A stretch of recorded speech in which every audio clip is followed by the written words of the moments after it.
Leeds, Leeds, Leeds. What is happening? Welcome to Working Hours, an oral history podcast about a place called Leeds, a time called now, and an activity called work. Working Hours wants to record 1,000 loiners over the course of this, the most important decade in the history of the human species, and ask them about what they do all day and hear how they feel about it. My name is Simon, and this is all my fault. My mission here is to try to map out what my city, Leeds, a city that has declared a climate emergency, did during humanity's biggest emergency. On Working Hours, we hear how loiners have, are, and will be coping with our multiple and expanding crises during their day-to-day working hours. Can we turn things around? We'll find out. To tell this story, I need loiners like you, dear listener. I need people in Leeds or people from Leeds to come on this podcast and just tell me what they do all day and let me record how this affects us. Thank you for listening. What did you want to be when you grew up? Well, the main thing I can remember wanting to be is I wanted to be a window dresser. And I used to make lots of kind of seasonal freezes in my bedroom and create lots of little scenes. But being brought up, my dad's an electrical engineer and my mum did microbiology at university. She was a science lecturer. They were not really very design focused, so that kind of wasn't really a career option. So my other thing I wanted to be was a forensic scientist. So I'm guessing the forensic scientist came from TV shows, murder programs and so on. Yeah, I think it did. And I studied colour and polymer chemistry at university because I was being encouraged in a science direction, and that sounded like the most fun science degree I could do.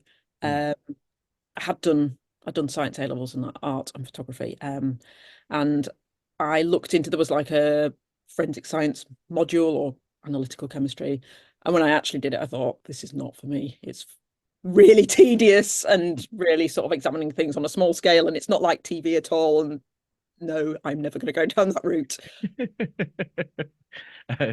So where do you think the window dresser came from?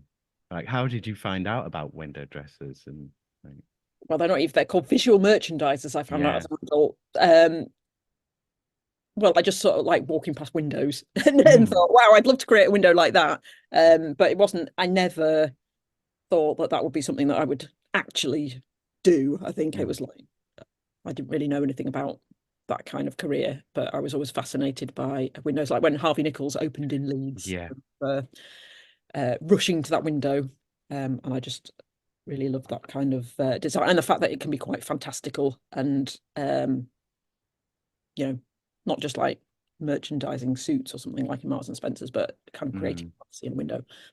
I always found that quite exciting. In a lot of ways, it's sort of because they're kind of like adverts, but in 3D, right in front of you rather than on the TV. So yeah, I was quite interested in adverts as a kid as well, which was a bit weird. And I used to record adverts, well, on a VHS, obviously. Just not because I'm not really very susceptible to advertising, but I'm interested in the psychology behind it and things.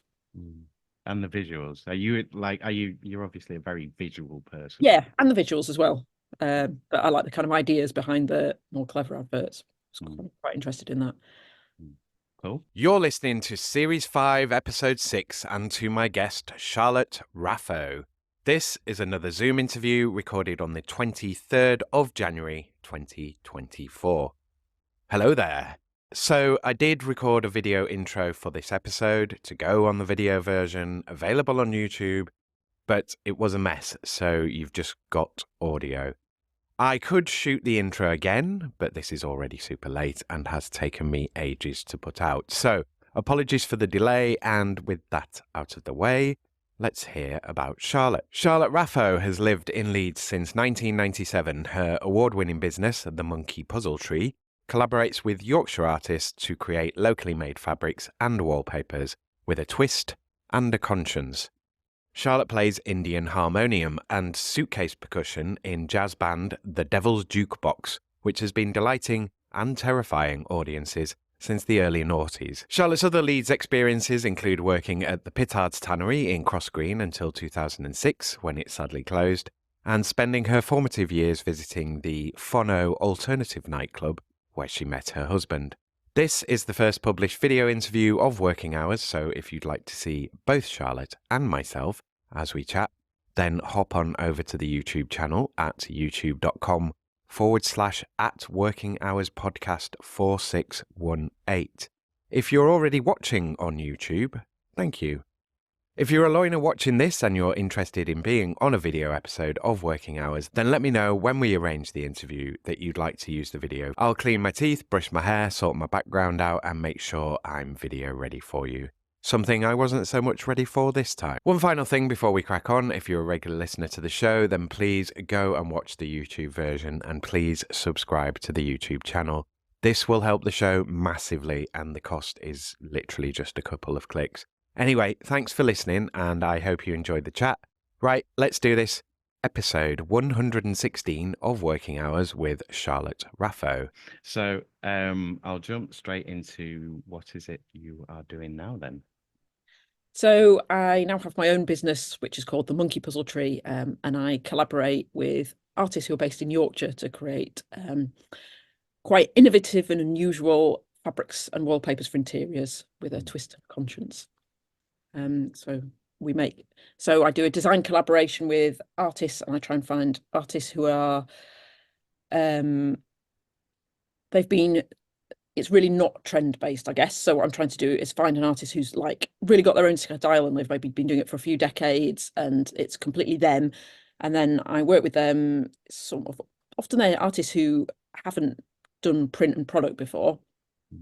And I work with them and do a lot of design work with them.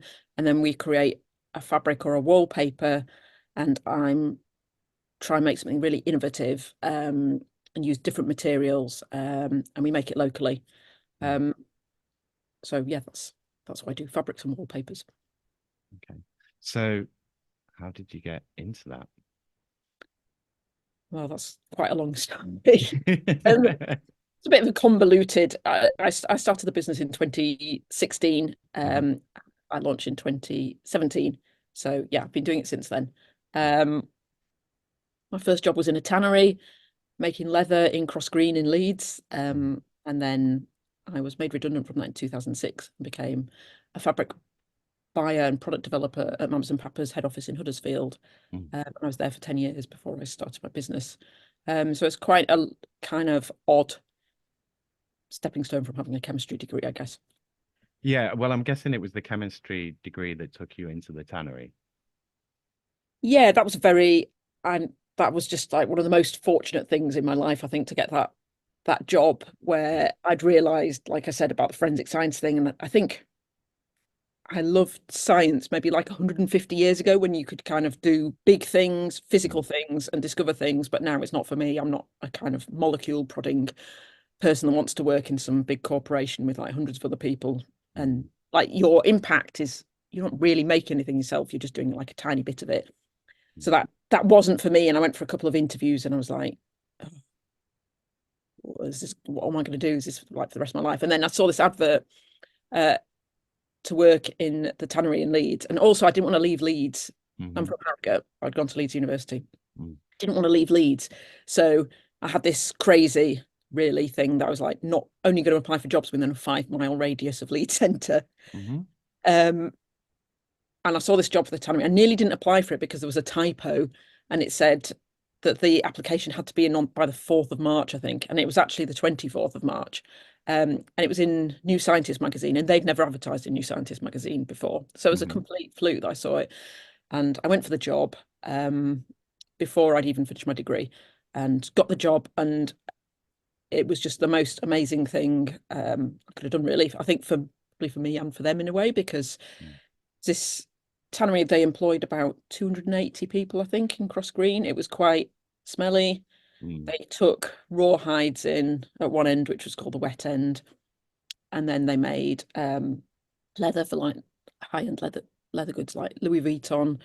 So the kind of pale beige handles that you see on the classic Louis Vuitton bags, and then some of the other ranges that we did for them, and shoe leather for golfing shoes and camper shoes, and they supplied Marks and Spencers and football boots, all sorts of different things. And I was just brought in to kind of do more exciting product development. So I think they saw that I was a bit arty as well.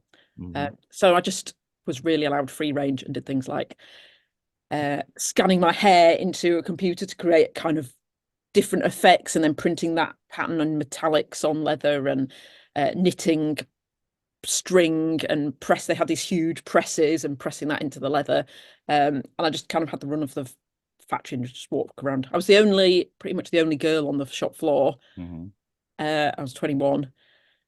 I'm probably one of the only few people with degrees, I'd say. So it was kind of quite a tough environment in some ways. And I had to go, a lot of these guys were paid piecework, and I'd have to sort of persuade them to stop what they were doing to try my experiment.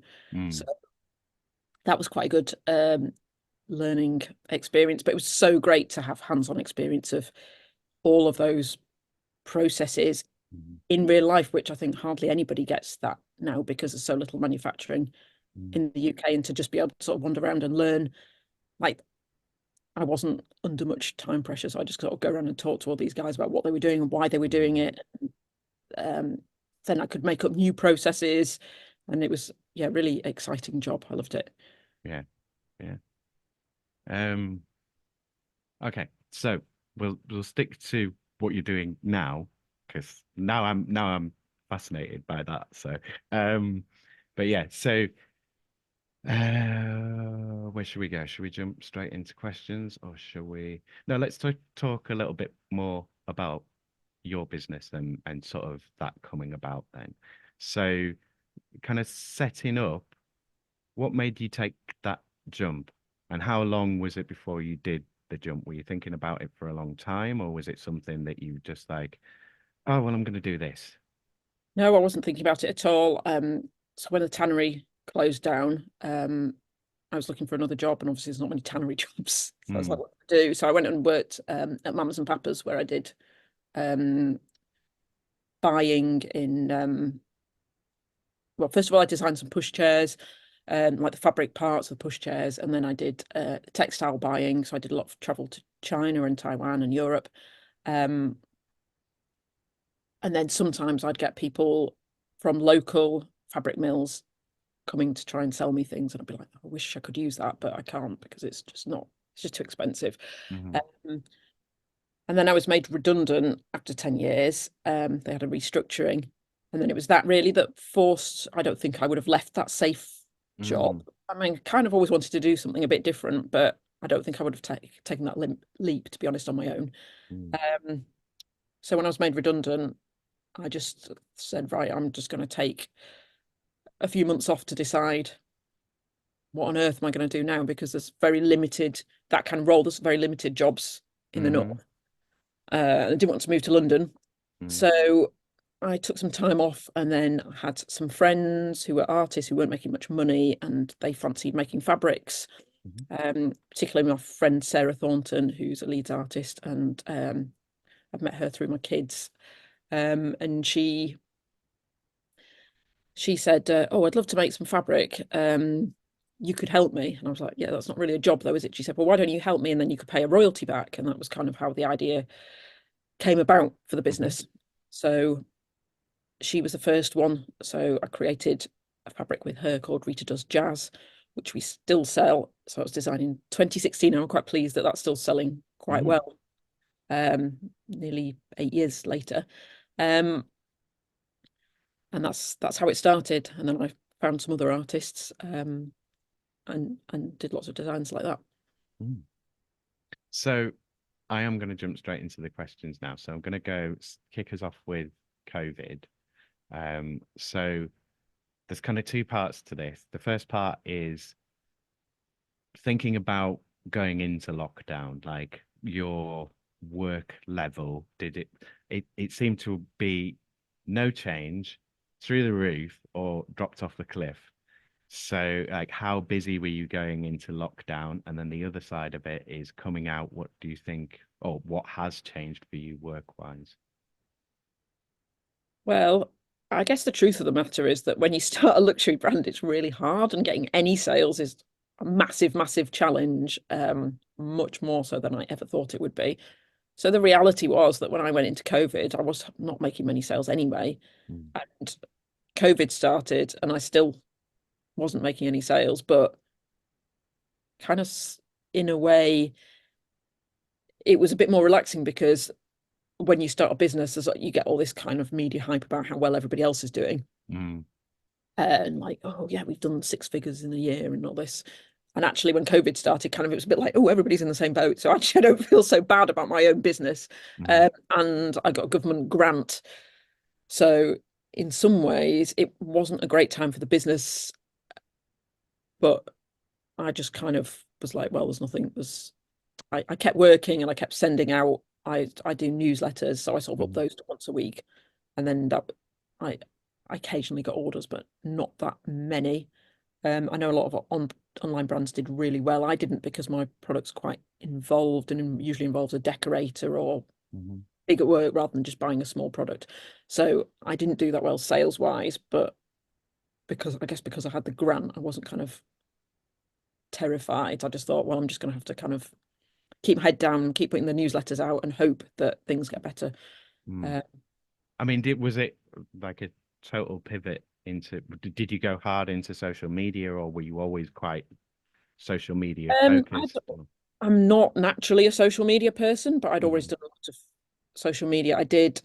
My main sales come from doing London trade fairs. Most of my sales are made in London to interior designers, so I couldn't do any trade fairs, so that was a big thing. So I tried spending that money on Facebook ads, and that didn't work. So but for me, because it takes a long time to make a sale, I don't know that at the time. It's kind of in hindsight, I can look back and say, no, that didn't work. So yeah, it wasn't a great time for the business, but I'm still here. So yeah. So what do you think has changed for you from that time? Has it changed how you work at all, or has it forced? Are you more online now with your working? Do you meet people in person less, or is that come back to about the same? I don't think it's really made much change for me, because with my kind of product, you really have to see it to appreciate it. So I spent a bit more money on social media during lockdown, realized that hadn't really worked, and that most of the really great things that happened had come from the trade fair. So I went back to doing the trade fairs and meeting people. Most of my clients are in London, so doing lots of London trips. So I'd say that no, it's not really, other than I guess there's a bit more willingness to have Zoom meetings now, which is sometimes good, but for me, not always that great, because it's a product and you kind of have to see it. So yeah, I wouldn't say it's made a huge difference to me. Yeah. And it's a visual product, but it's also a tactile product. You're not just doing. Yeah, it's very tactile, and because it's quite high end as well, it's better in real life than it is in photographs, I think. So usually when people see it, they're like, wow, this is better than we thought it was. So yeah, it's definitely the kind of thing that you have to see in real life, I think. And trade fairs for me, I guess, because I'm based up here, and that's quite a big disadvantage in my business, I think. If I do a trade fair in London, I might get like Elle Decoration or different magazines, and I've got a Guardian article, the other people come and visit me, whereas it's very hard to get a Zoom with press like that, just sort of without having that exposure to trade fair. Yeah. There are some brands and manufacturers still based in Leeds, and like in terms of your fabrics, how do you base your purchasing? Is that depending on what products you're making, and like, are you trying to focus on local or? Yeah, so I got a bit of a rule that everything's made within 100 miles of Leeds, because the tannery that I worked in closed down, and that sort of whole community of people that worked there broke up, lost their jobs, and a lot of them didn't really get employed elsewhere, and all those skills that people had learned over decades. I'm quite passionate about supporting local manufacturing, so I've got this kind of loose 100 miles rule, and each design I do, there's a huge amount of effort time that goes into that, and close work with the supplier. So yeah, it's a sort of case by case basis. Like the one you can see behind me, I actually had that woven from scratch in this tiny little mill in Barnoldswick. You're not supposed to say it like that. I can't remember how you're supposed to pronounce it, which is the Yorkshire Lancashire border. I had it woven and then it was printed in Carlisle. So yeah, everything's done kind of very, very locally. As much, well, it is done very locally. Even the inks are made in Yorkshire on that fabric. So yeah, that's quite important to me. Have you had, because I mean, it's sort of high-end stuff, so I'm imagining it's really for people who can afford it, sort of thing. Do you get, have you done any like film work or TV work or anything for, other visual mediums? Yeah, a tiny bit. Yeah. I'd like to get used. We did one for. I got asked for some fabric for. I can't remember what it was called, but it was like a Batman spin-off. But it was the one thing that we didn't have in stock, enough of it, so that was a bit gutting. Oh. But yeah, I have been approached by quite a few film people and sent samples. But again, I think it's this in this industry, you need to see people repeatedly. So it takes a long time to get those kind of contracts. Yeah, and plus it's that whole getting the product, and even when they've bought it and they've made the decision to buy it, it's sort of how happy they are with it over time.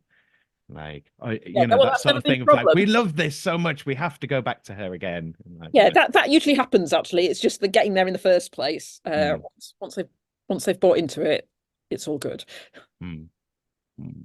So do you have any sort of sales team or staff, or is it just you and the It's artists? just me.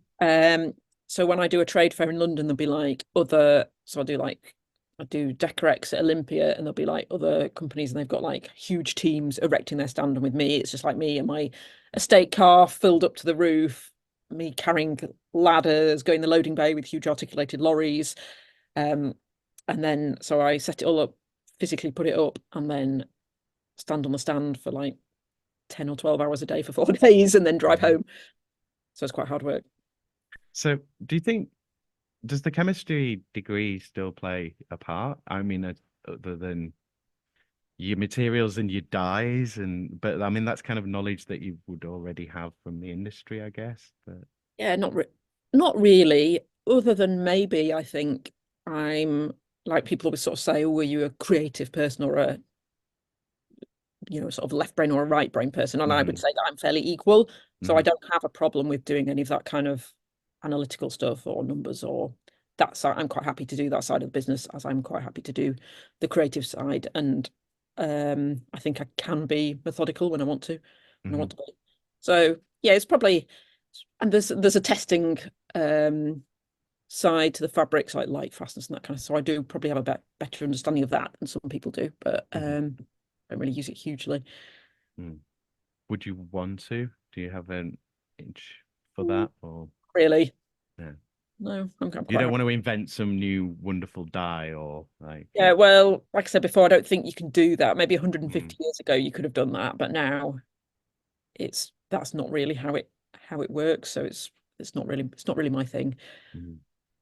Okay, so do we want to cover anything else on the sort of lockdown? I mean, like mental health wise, was that like, did you have the kind of space and environment, or was it all just working in a room? Could you get to the studio? I tried to stay away from the studio. I think I did. I took a whole load of stuff home, like things I thought I might sell, like cushions and stuff, so that I didn't have to come in the studio much. I took all my plants home, so I didn't have to water them. So yeah, I mostly stayed at home, but we're really lucky. We've got quite a big garden and reasonable sized house, and we're all fairly introverted in our family. So my husband loved it. He said it was the best time he'd ever had because he didn't have to meet people. And I suppose I kind of do a lot of things, and sometimes I probably over schedule myself. So in some ways it was quite nice to not feel like I had to do anything. So I think we were exceptionally lucky, really, and our kids were old enough to be manageable, but not so old that they were kind of like, they were about probably 11, maybe 8 and 10 or something, so they were a fairly good age really for the lockdown. So we were very fortunate. Yeah. So let's do social media, because we've touched on it. I mean, how much time do you spend on it? What I want to look at is your sense of return on investment for social media. Is it like a chore that you have to do that you don't feel that you really get value from? Or is it like, I enjoy this, I know what I'm doing, and I get the results that I want? Well, for a start, I was on, until I started the business, I wasn't on any, well, maybe I got a Facebook account, but I certainly wasn't a social media person at all. So I purely would say that I've done that for the business. I mean, I think my kind of product, it takes maybe years to get people to buy often. Like sometimes people make a quick purchase, but often, like I've got a contract with the Hilton Doubletree in Leeds. So put wallpaper in 29 of their rooms. That's going up at the moment.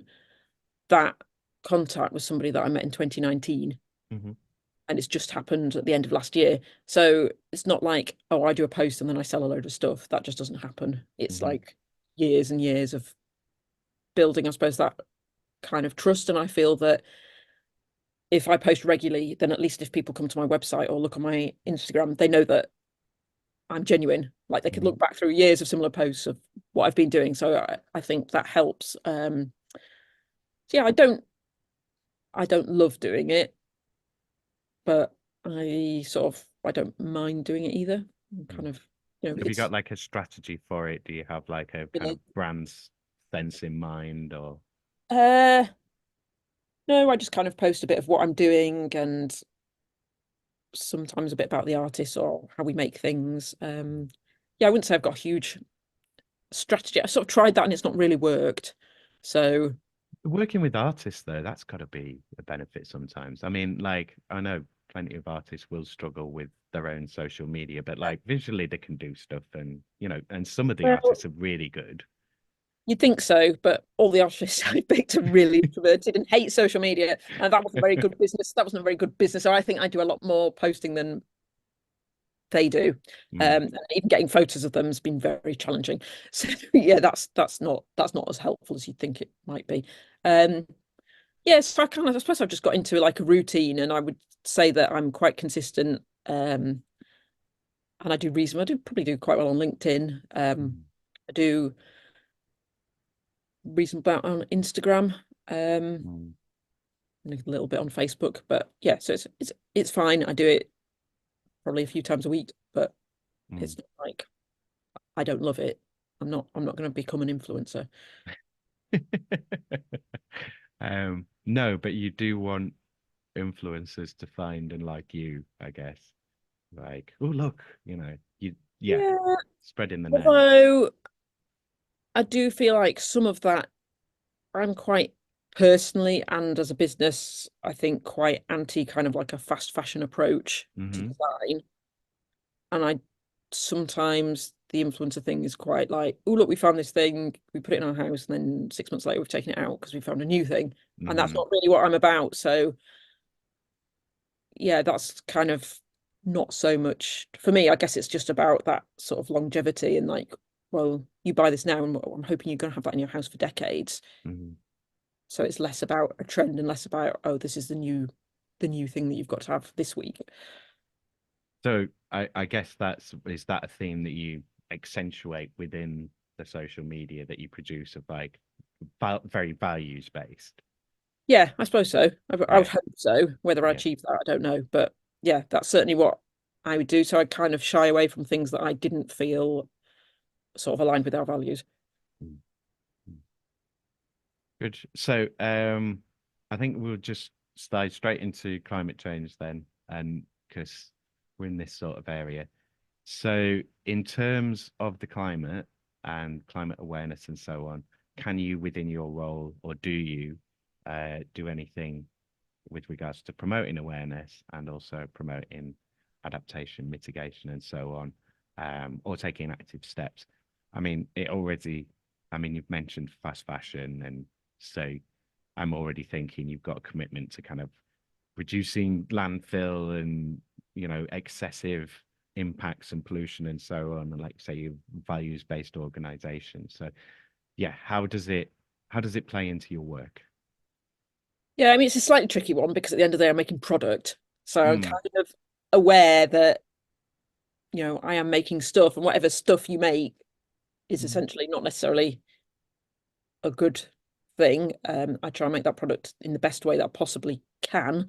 And I you're think, making it to last as well. yeah, I make it to last. I think this is where maybe like the chemistry degree comes in, and I'm so cynical about, in a kind of greenwashing way, that, Mm, you know, there's always this voice going, well, you know, like people, like I've got a real cork wallpaper, which is one of my best sellers, mm. and people will go, ooh, that's really sustainable. I'll be like, yeah, but it'd be more sustainable to use nothing. But that's not really good sales. That's not like, that's not great sales. But then it's all that's like, well, the best option is we all just sit down and we wait it out. I mean, so yeah, it's true. I think I'm pretty sustainable. And but then there's this longevity thing. And I had somebody rang me up a few weeks ago and said, do you make recyclable wallpaper? Now, my wallpaper's got polyester fiber, so it's actually, you can't recycle it. Well, plus, and you glue it to walls, like, Yeah. and So are I was you going to like, get well, what sort of glue no, would you need for that? but because it's very strong, that it's a better product. Mm-hmm. It's a longer lasting, easier to put up, Mm-hmm. higher quality product that lasts longer. And my kind of take on that is, well, if you get a decorator in, the guys are probably eating a sandwich out of a plastic box that's got more plastic Mm-hmm. than the wallpaper has. And Mm-hmm. I'm hoping the wallpaper is going to last, because you spent so much on it, that it's going to last 20 years at least. Mm-hmm. So I could take that polyester content out of the wallpaper, make it recyclable, but then also I'm relying on somebody who takes it off the wall in 20 years' time to put it in the recycling, and it's got paste on it. Mm-hmm. So in that way, but then what's more important is like single-use plastic. If the person who's put it up has eaten a sandwich out of a plastic box and chucked away their coffee cup, Mm-hmm. that's, so I think you kind of have to take it as a whole. So probably maybe I think about it a bit too much. But yeah, I definitely make efforts, and like on a personal level, we sold a car, so we've got one car as a family. So I walk nearly into town every day. And there's hardly any waste in the business because everything's really expensive. So I don't throw anything away, even the tiny scraps that are left of fabric. I usually put on business cards or stapled to flyers. So yeah, I think I'm reasonably sustainable within the realms of making a product that people are buying. But you know, you have people are going to make things, you know, Yeah, and I like guess need to make things. if people choose this as a, rather than choosing something else that they've bought cheaply that's been made abroad and that they're not going to love as much and they're not going to keep for as long, then that's a good thing. Mm-hmm. But also for me, the kind of ethical part of it's very important as well. So we pay a 20% royalty to the artists of the sale price, which I was quite naive, didn't realize quite how difficult that would be in terms of making a profit, because that's actually quite a lot of money.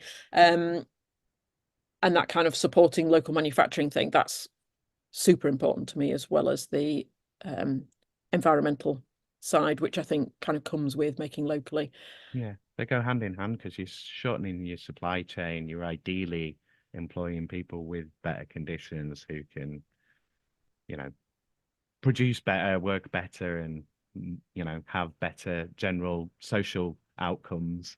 Yeah, I So, think there's lots of advantages to producing locally. I mean, I would never say that producing abroad is, I mean, I worked with some amazing factories in China and Taiwan when I was at Mums and Papas, and they were great, and they were lovely people, and they were quite environmentally conscious. So I don't think it's right to kind of just go, oh, it's all bad.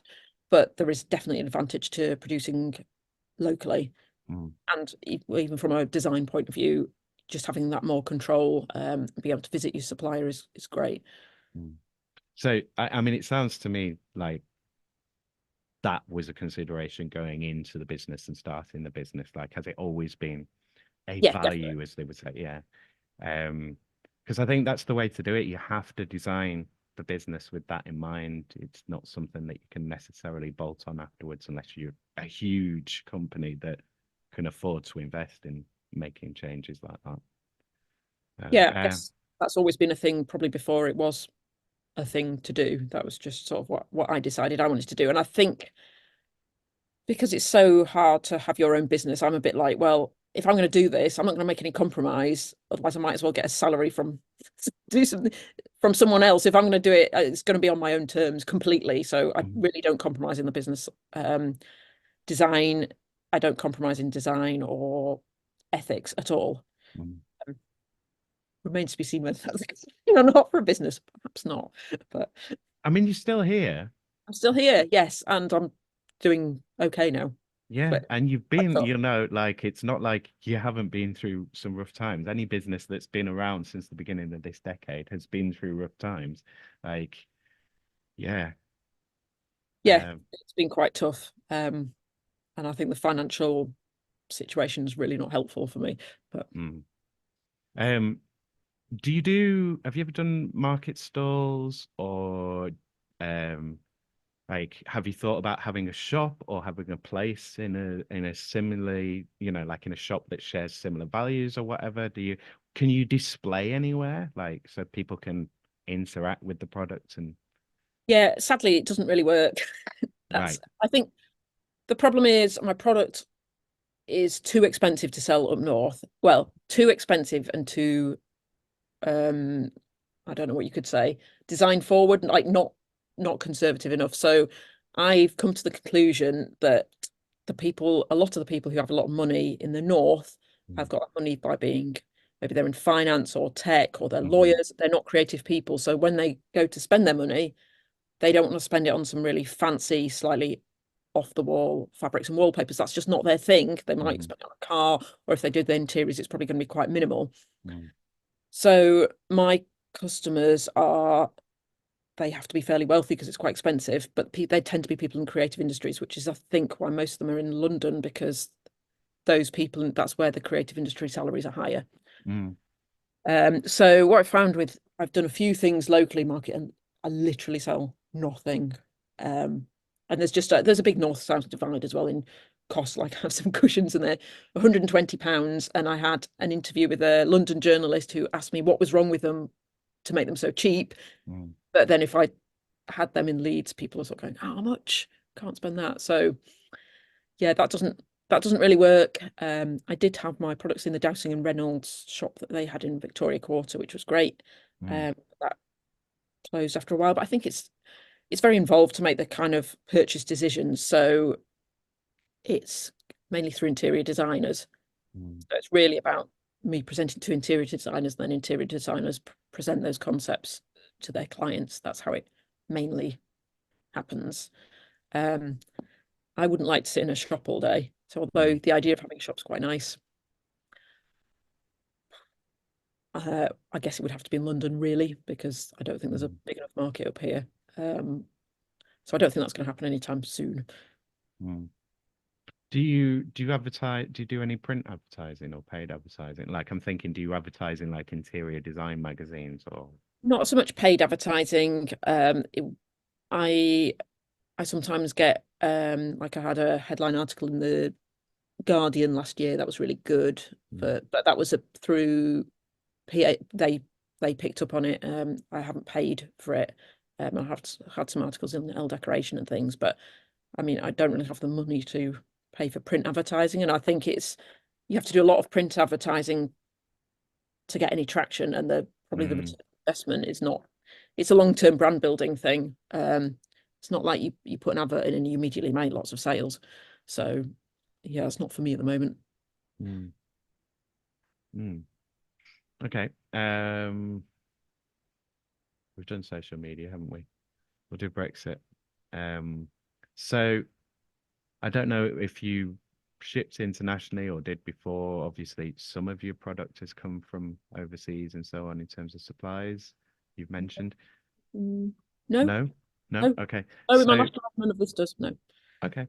So yeah, has it affected you at all? Have you seen any effect? Yeah, it's a bit of I mean, exporting to the EU is now an absolute nightmare. I'm still attempting to do it. I think most businesses of my size aren't. It's very, very challenging. I don't make a huge amount of export sales, but I do make some, and when I make them, they could be like a £3,000 sale. So for me, I'm a bit like, I don't want to turn those sales down. I've done a lot of trips to Paris, and last year I had there was an event at the embassy, the British Embassy in Paris, that I did to present my work to Parisian interior designers. And that was really good. But at the back of my mind, I'm always thinking, if I buy stuff, it's going to be a nightmare to export it. And the sort of help from they're not called the Department of International Trade anymore, whatever they're called now. They haven't really known how to manage it. They haven't known what's going on because they don't know what's going decided. It's super difficult. I had a guy in Ireland who bought some of my cork wallpaper, and he so I sent it out. I couldn't tell in advance what the duties were going to be because there wasn't any way of calculating at the time. He got it, and I think he'd spent £800, and then when DHL delivered it, they said, oh, the taxes are €200. No, they were more than that. Anyway, it was like half the value. So he turned away that shipment. The shipment had cost me £150 to send, plus the cost of the product. And then then DHL sent me a thing saying, well, we could charge you £120 to ship it back, or we could destroy it. I was like, well, then I'm out of pocket. And if he wants a refund, I've lost hundreds of pounds. Luckily, eventually he accepted it.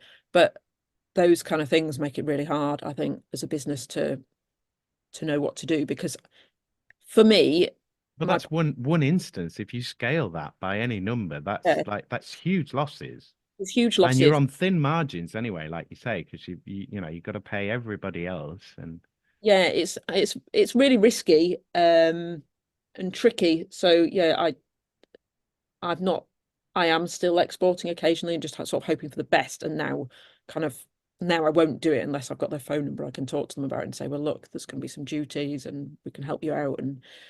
But I can't say exactly what the duties are, which is a bit frustrating because my product is so unique that people can't get it anywhere else. So in a way, it's not really price sensitive. They're happy to pay often if they know in advance. But obviously, you don't want to pay an amount for something, then it arrives and you get this huge bill. You want to know in advance.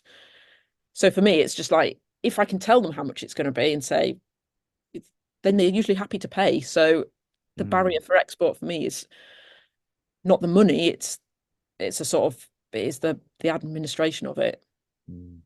So when you're making a product for someone, I'm guessing it's always just like you're not making anything that you're just making and just selling. It's always to order, and I'm guessing it's always an amount. No, is that wrong? No, because I use really unusual processes and materials, and sometimes more sort of old-fashioned techniques like screen printing. There's always a big minimum. So, and like this fabric that I made, I had woven from scratch. So to set up a loom takes like at least a day. So you can't just weave 2 meters of fabric. The loom's massive. It has to go through that big machine. And same with the printing. It has to be like a print run's usually at least 100 meters. So I do what's really bad business sense, and I design something with the artist I think is really great, and I get it made, and the processes are usually quite intricate and complicated, and then I try and sell it, which is great for design, and that's why I've won a lot of design awards, because nobody else does that, because it's not a particularly economical way of doing something, but it is a way of creating something that's completely unique, and I think does stand the test of time as well, as shown by the fact that we're still selling our old designs really well. So yeah, that's how I work. Yeah, I mean, it's like, do you feel, have you ever been tempted or thought about sort of niching down even more, like making it even more exclusive, of like putting rules on the customers of like, no, you can't have this thing unless you meet these criteria. Do you know what I mean? But that sometimes that breeds that exclusivity, doesn't it? Of like, oh, it is so hard to get hold of. I have to make the effort to get hold of it. Yeah, I think that works if you already have like a big audience of people to, like, maybe if I was sort of brought up in London and knew loads of, I don't know, like London kind of models, and like if you kind of already know people like that, then that might work. But I'm not really in a position to turn down business. I mean, like I think there was when that news came out about Boris Johnson spending £800 a roll on his wallpaper, people were like, would you supply Boris Johnson? But I'm probably not in a position to turn down. Of course you would. He's a paying customer. Why? Well, yeah, and as my husband said, well, it's kind of like a Robin Hood business. You have to sell to well-off people because they're the only people that can afford to buy that. And then you're giving the money is getting redistributed. It's coming up north. And to artists. So really, who you sell it to is, I'm not going to be too fussy about that. But as it happens, the kind of people that are attracted to this sort of brand are the sort of people that I'd like to work with anyway. Okay. The problem with this is that I think about other questions as we go through stuff, and then people discuss stuff, and then they set me off thinking about various things. So how are we doing for time? All right, we're good. Where are we? I'm gonna crack on with the final two questions, and then I might come up with some other random stuff as we go. So in terms of, the next question is the change question. In terms of changing either your business or the way that you work, or even the market, you can go totally wild with this. So if you could change any three things about your work, what might you change? This was a bit of a tricky one, actually, because mainly I'm like really super happy with my work, so there's not that much I'd change. But I guess they're all sort of practical things. It'd be really nice to get a bit more support locally from, I don't know, like the council or just sort of local business support, which was not bad when I started, but the business support up north is like really tech focused. We got Tracy Brabin now, and she's supposed to be more creative, but even she's quite leaning towards like TV kind of media. I don't feel like there's any support for product businesses, and I feel like I get a lot more support in London than I do up here, which is a little bit frustrating, especially as I feel like I'm kind of championing the north, and there's no, like, on your own. Even some publicity would be nice, but I kind of feel like that's just not really happened. So that's a bit more of a bugbear really than something that change. Are you involved with the Leeds Manufacturing Festival at all? No, I'm not. Are you aware of that? No. Okay. I'll send you some bump on it. But yes, things like that. Like you say, there is some manufacturing support. Like I'm noticing, and I want to try and get more locally made stuff on, on the interviews. But yeah, it's not as promoted as it should be. And I think especially after COVID, we definitely need to be thinking about, well, we need to make stuff here because we can't always rely on stuff coming from the other side of the world. Yeah, it feels like a really good thing to do, but that there's very little support. And actually to be a product business, physically making things, has a lot of challenges that being a service business doesn't, like the stock issue. And, it's not like, I know when I was in a business startup thing, and there was a lady there who started her own PR business, and she was like, well, I just started my business with a £300 laptop. I was like, well, that you can't do that if you're making product. It's hugely expensive and involved, and you don't necessarily start making money straight away as well. If you're selling your time, there's a lot of disadvantages with that, but at least you get some money in on a low investment to start with. Whereas if it's a product business, it's really challenging. The other thing I put, more networking. I keep asking on LinkedIn, is there any sort of networking for product businesses up north? There's a lot of the networking is kind of full of like accountants and service businesses, which is fine, but it's kind of nice to network with people in similar industries. So I just tend to go to, I think I went to London 7 times between September and December last year. And it would be nice. Are you driving or are you on the train? No, I'm on the train. Well, and that is my other bugbear. Yeah, because it's like it's too unreliable. Absolute nightmare. They're so unreliable, and like, well, they're expensive as well, but the Mm. expense wouldn't be so much of an issue if you could rely on them. So Yeah. you can't book meetings near the trains. Like if you've got a morning meeting, you have to go the night before because you can't rely on the train. Mhm. So yeah, that's a massive bugbear of mine, public transport, Mm. which kind of leads Yeah. on to the climate change thing as well. I don't know if you're not really. I really try and use public transport all the time, Mm. but if you're not that incentivized, why would you? Yeah. Yeah. Well, it's like, yeah, they're not made it any easier.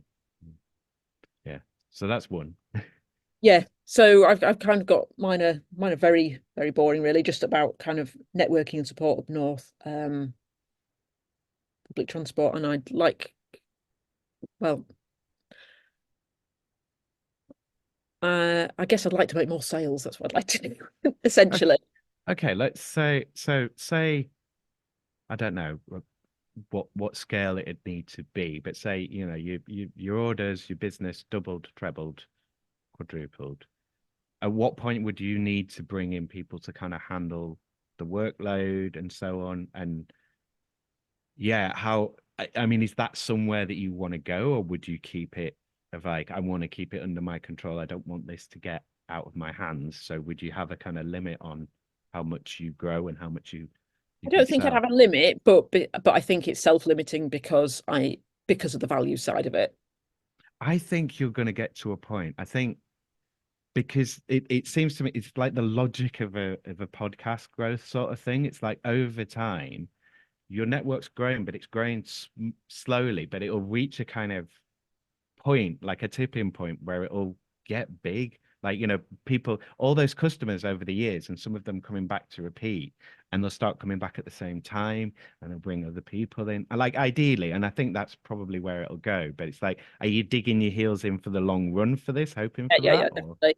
Yeah, and I think that's happened. Like I got this Hilton order, and then I've got this 5-star hotel in London that I think is going to happen. So that's quite a biggie, and that might come with a lot of publicity. But they take years, so it's like, you know, in the meantime, if you're an accountant, it doesn't look like a great business, basically.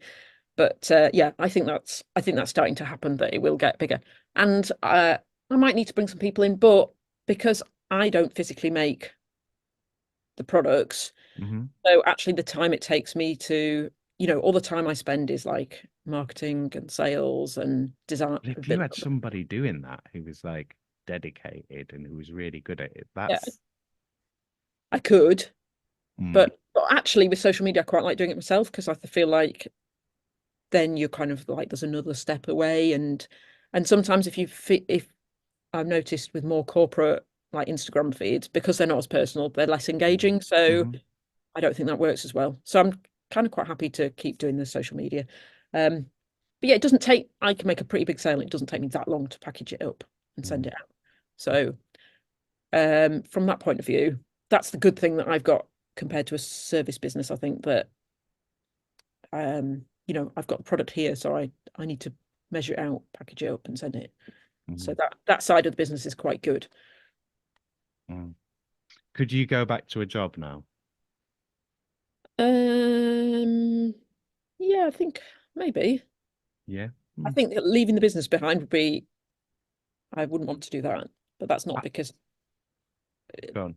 because the business means a lot to me. But yeah, I mean, I did like work for people for 18 years or something, and it was fine.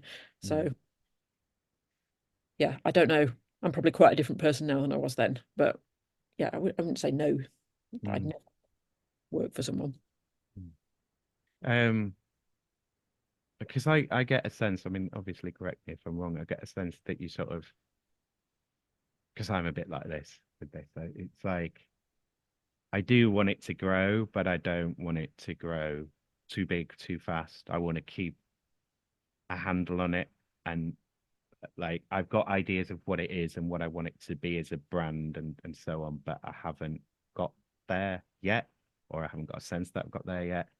I Do you feel that you're still kind of building that identity, that brand, that you're sort of refining it and kind of discovering it for yourself, and you don't want to make that too Not really. I feel like I'm quite confident in the brand and where it's going and the values and everything. I think that's pretty. I've been doing it for quite a while.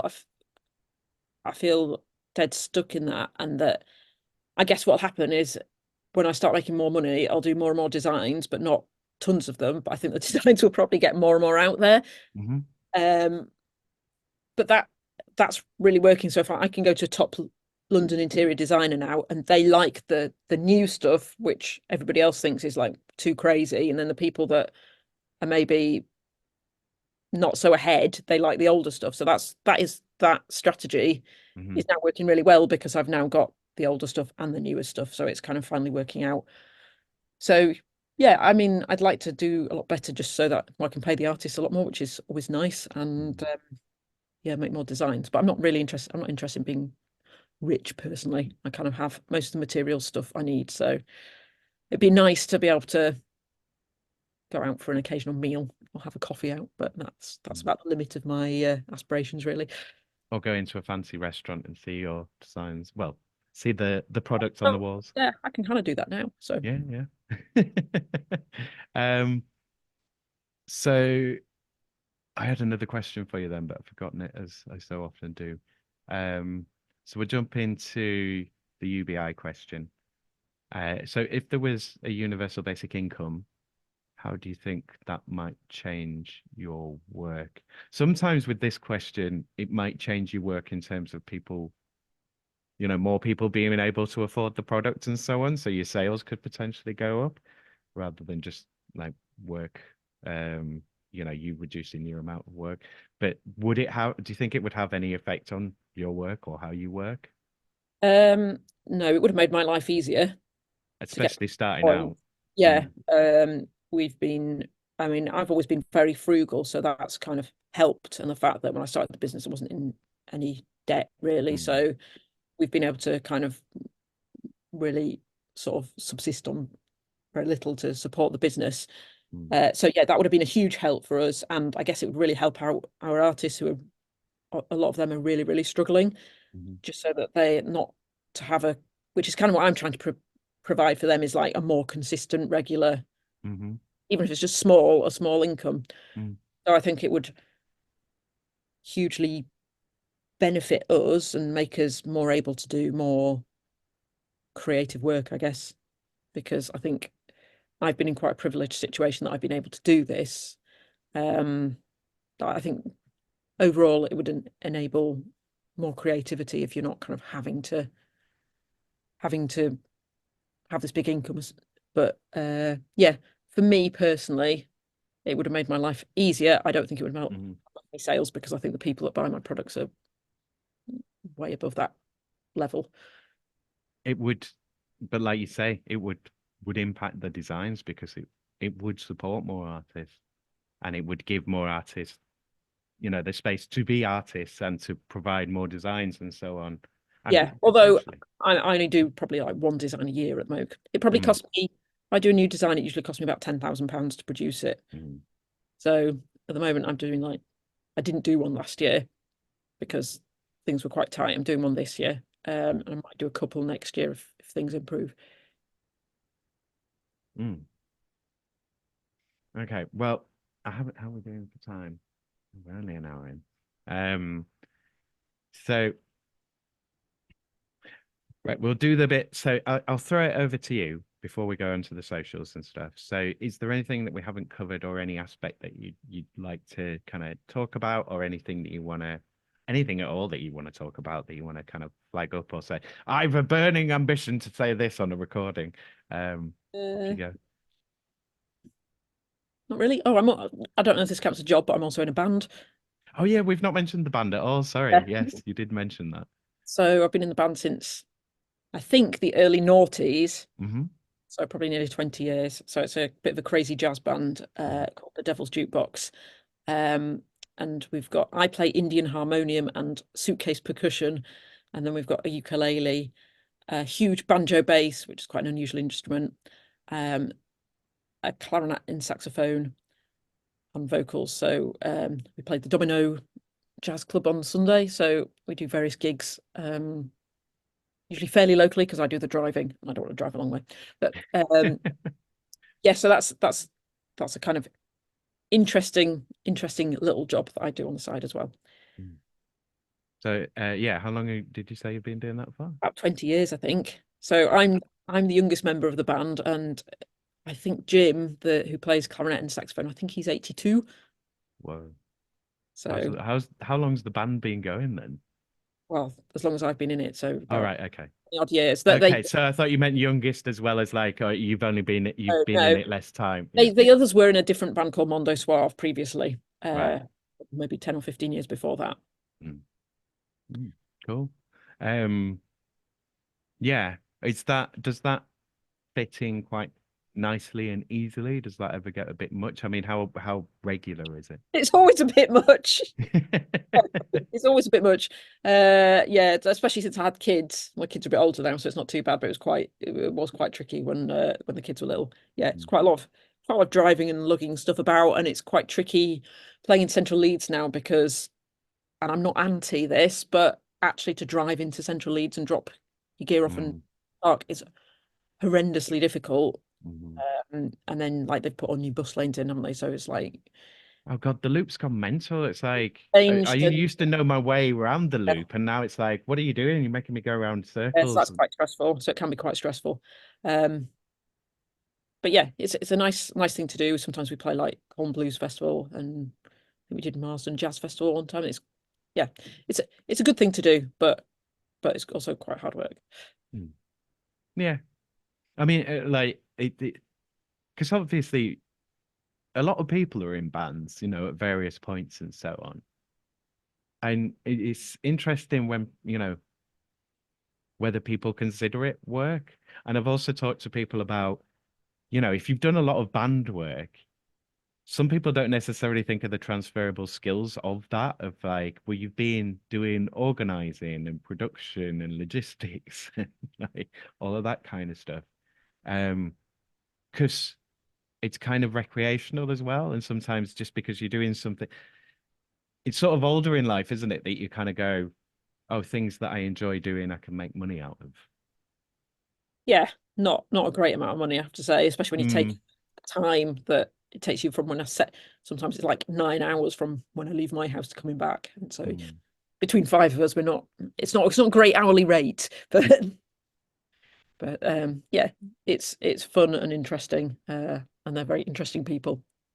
Yeah, it's keeping you coming back. You're doing it every day still, so yeah, I think I'm that kind of person. I stick at things. Okay, so where can people find you? And I think people should, like, yeah, more networking, and let's support Monkey Puzzle a bit more. Yeah, so got a website which is themonkeypuzzletree.com. Instagram is _monkeypuzzletree. And on LinkedIn, I'm Charlotte Raffo. I think they're my main social channels. So yeah, Where can you find the band? The band is thedevilsjukebox.co.uk. And they're also on Instagram and Facebook. I think we can put those links in the notes, aren't we? Yeah, and also I occasionally have people doing work experience here with me. So if there's any local people who are particularly passionate about textiles, I mean, it's not that a designy work experience, but you know, I've had quite a few people doing work experience, which has been interesting for both of us, I think. How much have you gone into the history then with the textiles and stuff? Have you got quite nerdy with like the history and Leeds of productions and like, or is your interest more? Yeah, where does your interest lie in that? Because I know people who have done textile stuff, you know, and we've got a good school at the university, and then obviously we've got all the history in the city of it. Like, what's your relationship with that kind of stuff? I think I know a fair amount about textiles just because I'm interested in just like vintage clothing and that kind of thing, and I've always been interested in interiors. But I wouldn't say that I was like super. I'm not the sort of person that sits down and does loads of research, and I kind of like that. If we do a new design, I'm not looking at loads of other people's stuff because I don't want it to become sort of derivative. So it just, obviously you're always influenced by what you see, but I don't go out there like trying to swat up on loads of stuff, and then I don't want to regurgitate something that looks like everything else. So yeah, I think I'm reasonably knowledgeable, but not, I mean, like I don't even have a degree in design, but although I've done a lot of evening classes and things. So yeah, I think it's good to have, I think it's good to come from a different angle. And I'm kind of glad that I didn't do textile design or something, because I think then the way that I think about pattern design and textiles is different from the way that people who've come through the same route think it is. And I think it's good to have that difference. I like, yeah, one thing I haven't said about the artist is I like to have a challenge. So I don't really like to take on an artist who's done pattern repeats before. I want to take like the most difficult, sometimes most difficult person, but it's the most difficult piece of work to turn into a textile, because I think with that, it's like if you put lots of barriers in place, and the same applies to making locally, then you kind of, you're forced to come up with something more unique, because you've got all these things that you can't do. So then you have to be more creative with what you've got left. So you're coming up with something more than just like, oh, it's just a pretty floral or something like that. It's something that's got a bit more depth to it, because you really had to think it through. Yeah, I mean, the other thing I'm thinking about is, do you have much involvement with the art school? Like, I mean, if you were going to do, you mentioned interns, I'm guessing, is that where you take someone from, or would it be business school or wherever? Or yeah, I've had like different, I've had a business graduates, I've had marketing graduates. The thing is, because the amount of time that I spend doing design is quite small.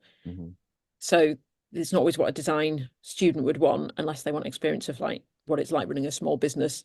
Probably less glamorous than they think. So I had loads of different kinds of people doing work experience. And I've done a few little workshops at Leeds Arts University, and I do mentor some of their students, some of their graduates occasionally as well. So yeah, I've got a bit of a relationship with them. Yeah, because I mean, we're well placed. I mean, you could easily just work exclusively with Leeds artists, and then you add in the wider sort of Yorkshire region and go across the north and so on. It's like, yeah, I think I'm quite fussy though. Yeah, I don't want to just work with someone who's just doing stuff. I don't really take new graduates as artists, because I really don't want to do, because what they tend to do often tends to be quite trend led, just because of their age and everything. So I tend to, I really want to find these people who are doing something that's really unique and that I think I can turn into something that people haven't seen before. So finding them is actually surprisingly difficult. Okay, so I've got one last question. So I want to just get your thoughts on the relationship between industry and craft, and like how you see that. Do you see yourself more at it sounds like you're more artisanal, more craft orientated than the kind of, yeah, we have to use industry to produce this, but it's not really about that. It's about the craft, and then the last bit is the industrial products bit. Does that make sense? I've made sense there. Yeah. Yeah. I think we're about both. I'm quite one of my artists does make her own wallpaper, and she hand prints it. And I'm quite adamant that I wouldn't want to do hand printed wallpaper. Like, you've got to do this really long length of, like, a 10-meter length of wallpaper, and she's printing it. And it's almost impossible to not make a mistake in that 10 meters. Like, I think we have industrial processes, some of them quite historical, that could do that process possibly better. I mean, it's a different thing than handmade, but like, we've got some amazing processes, and I love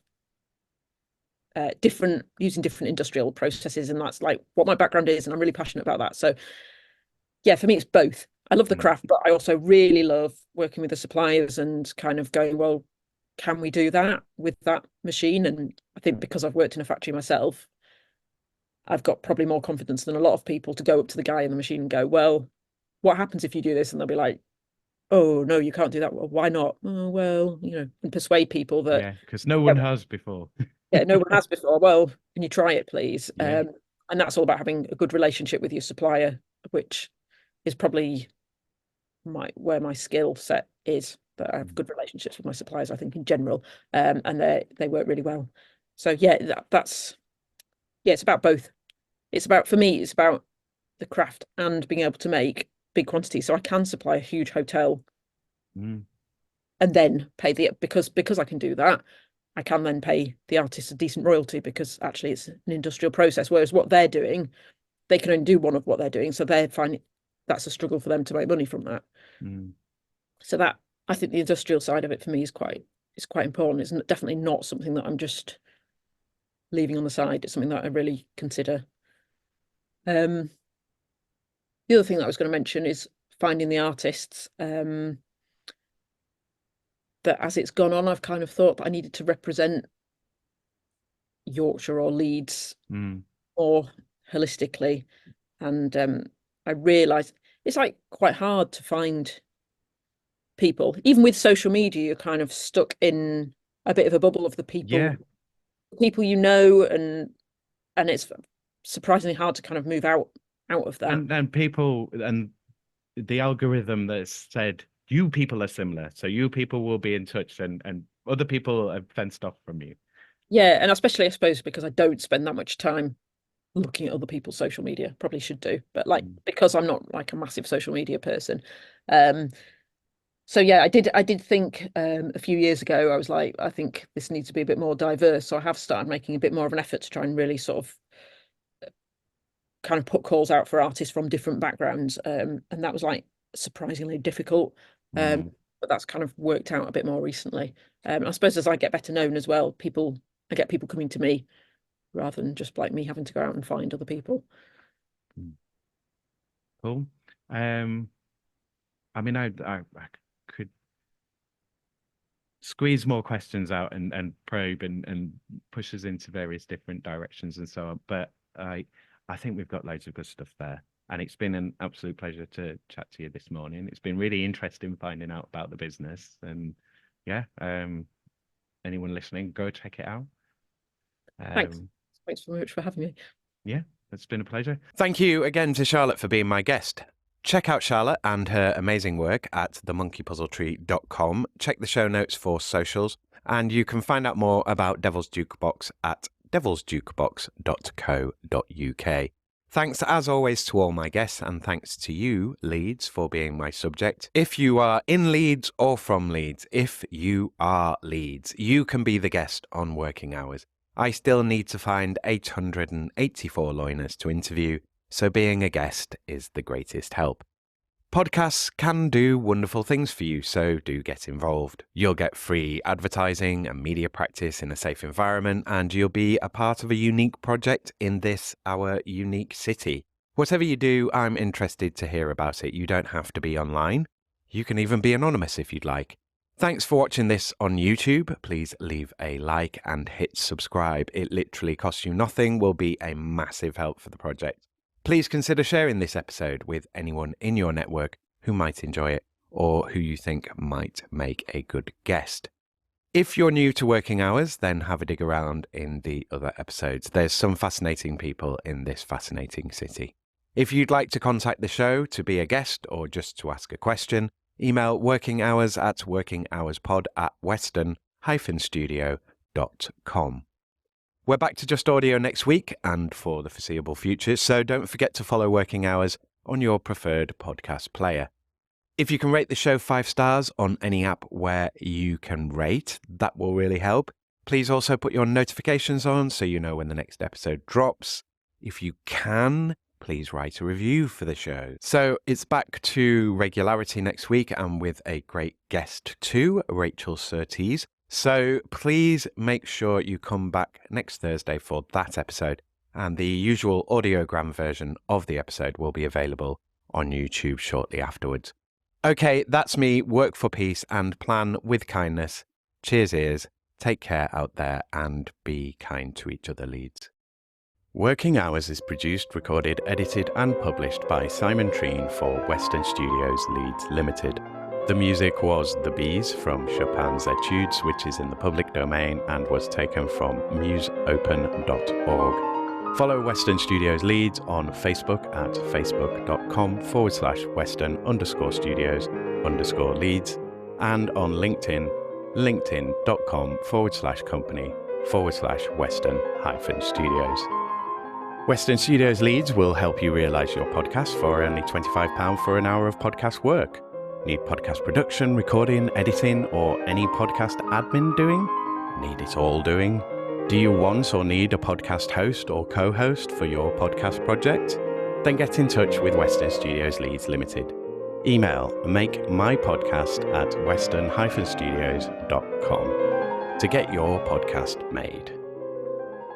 I am available to third sector organisations, small to medium-sized businesses and individuals who want to make podcasts or create other digital audio content. Want to make some fundraising case studies? Want to show off your expertise in your field? Want some help creating your show and format, or just some support learning to podcast and getting going? Whatever your podcast needs, get in touch with Western Studios Leeds. Go to western-studios.com and use the contact page to drop me a message about either working hours or about your own podcast project.